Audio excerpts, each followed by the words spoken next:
Welcome to week 2, lesson 5 of the Store Manager Academy. I'm Stephen Farrell. I'm going to take you through this lesson on back-end management. In the prior lesson, we talked about the importance of front-end management and how that can really make or break your business.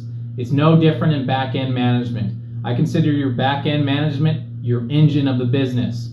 If your engine isn't working properly, if it's malfunctioning or misfiring, you start to have pieces of your business break down, and eventually your business doesn't run anymore. Now, I know you don't want that, so I'm going to teach you important things, important steps to keep your engine maintained and running like a well-oiled machine. Now, when I talk about your back end, I'm not talking about your back end, I'm talking about your back room, and everything that goes on in the back room and how that goes out to the floor, okay? I want to start with freight. Getting freight in and stocking it. I've always had a general rule of thumb from the door to the floor in 24. I'm sure you've heard that before. It's absolutely vital to the success of your business to have that product stocked. In many cases, you have 2 types of product that's coming in. One is replenishments. Replenishments of SKUs that have been selling in your store. Think about that for a second. You have items that have been sold, maybe you sold out, maybe you're almost sold out, and it's being replenished for you, in many cases automatically. Why would you not put a priority on that product? Product that's selling. You talk to any independent business owner, when they have a proven product that proves itself to sell day in and day out, if it's moving, they're ordering it. They're getting it as fast as they can. If they can't get it fast enough from their distributors, they're calling their competitor down the road and say, hey, can I buy this off of you? Why? Because it's selling. So that is one type of product that comes through your back door on a regular basis, is replenishment. That is number 1 priority. Second type of freight that comes in your back door are new SKUs / seasonal SKUs. So maybe it's a brand new SKU that you've never seen before. It's a new trend. Your company's trying to stay up on the trend, so they're adding new SKUs. Again, you need to make that a priority, because for one reason, your regular customers are going to notice the new product, they're going to like it, they're going to shop it, maybe even buy it. But 2, any new customers that are coming in your store, they're going to see you have current product that everybody else does, right? Which is fine. But they're also going to see you're staying up on the trends, that you have new product that maybe other retailers don't have quite yet. That's exciting. That's what you want. And that's why it's so important to get that freight from the door to the floor in 24. It's all hands on deck. I don't care if you're working in accounting. I don't care if you're working on the front end, if you're working on the sales floor. When that truck hits, get that freight out on the floor. Receive it, prep it, stock it as fast as humanly possible, because that is what your customers are looking for. If you have empty shelves in your store, are you selling anything? Nope. Eventually, you're going to have an empty store, no product, and no customers. And that's why it needs to be stocked. And going back to some of the lessons we've learned about leadership and management in week 1, when you see this product coming in, you're looking at the sales history on your replenishments, you see maybe the top 50 SKUs that have been moving a lot of product.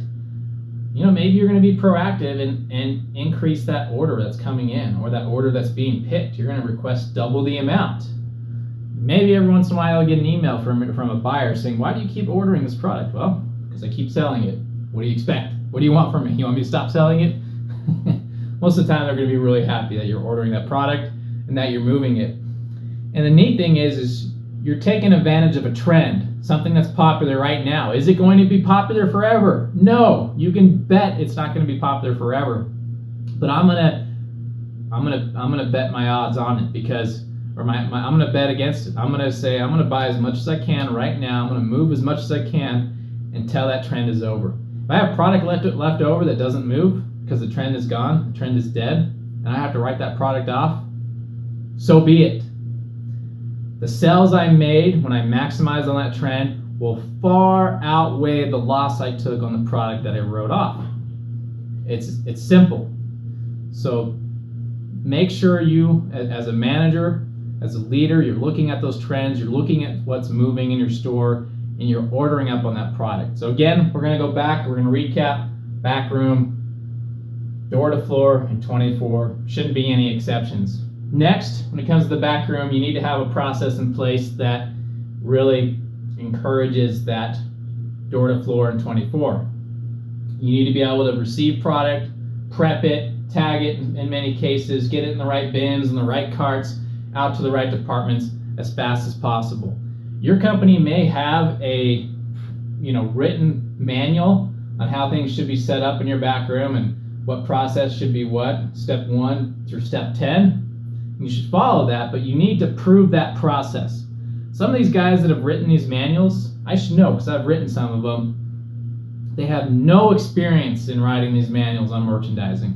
None. They just graduated college, got a fancy degree. Now they're in your corporate office writing policies and procedures and putting together merchandising manuals. I remember I had a merchandising team that worked for the company I worked for, about 15 people on the team. Guess how many of them worked in the store before becoming a merchandiser? Zero. And they are putting all my planograms together and telling me what's going to work. Isn't that funny? No, not really. So you need to prove the process yourself. Whatever they recommend, get in there, see what works, see what's inefficient, and if you need to make small tweaks, or even big ones, make sure you've already tested the current process that's in place. And then once you make those tweaks and you see it's more efficient, you're saving more time, more labor, take that information to your boss and show them in person if you can. And that is what's going to make the difference in really helping you, again, move up in your career and grow your career, grow your income, and your team. Maybe it's your team that helped put that process together. They should be recognized and rewarded for it. So that's another important part of back-end management. There's a lot more areas in the back room that you need to recognize. A lot of shrink can happen back there, so things are being received improperly or sent out improperly that can affect your bottom line by hundreds of thousands of dollars, maybe tens of thousands of dollars for a few of you stores out there that are smaller, but in many cases it's hundreds of thousands of dollars can be lost in what's called paper shrink, just receiving and sending things improperly. So you need to verify what's going on in your back room. You need to verify what's being sent out and what's being received. You should have a process in place. Your company should have a process in place to do that. But if they don't, you need to build that process. And it's really simple. I received 40 boxes today. I'm going to verify all 40 are here. I'm going to count them one by one. This box says it's got these 30 SKUs.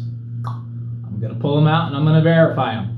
That's old school, okay? And sometimes you've got to do that today in what you're dealing with if your store's got some high paper shrink.